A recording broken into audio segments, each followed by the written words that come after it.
تاثر یہ دیا جا رہا ہے کہ آپ کی جو تقریر تھی بڑی میں نے گفتگو سب یہ تاثر دیا جا رہا ہے کہ تقریر اداروں کے خلاف کہ آپ نے آئین اور قانون کی بالادستی کی بات کی ہے، تو اس پر آپ کیا بھائی دیکھو بھائی بات سنیں جو فوجی افسر فوجی جوان جو جا کے وہاں پہ بارڈرز پر لڑتے ہیں، خندقوں کے اندر بیٹھ کے اپنا دشمن کا مقابلہ کرتے ہیں، جو پاکستان کا تحفظ کرتے ہیں، شہید ہوتے ہیں یا غازی ہوتے ہیں، ان کو تو نواز شریف کا سلام.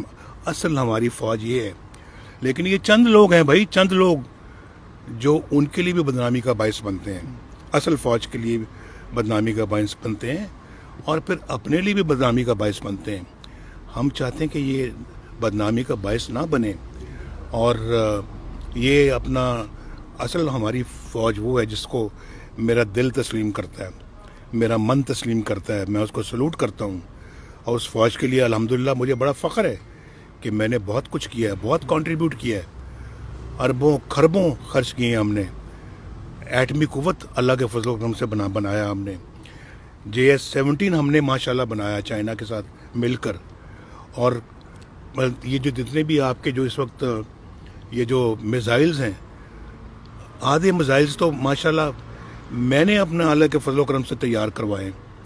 اور یہ جو ٹام ہاک ہے جو ہے وہ بھی ماشاءاللہ نواز شریف نے بنوایا تھا، اور وہ بھی بلوچستان سے ہم لے کے آئے تھے جب کلنٹن نے افغانستان پہ راکٹ چلائے تھے، میزائل گرائے تھے.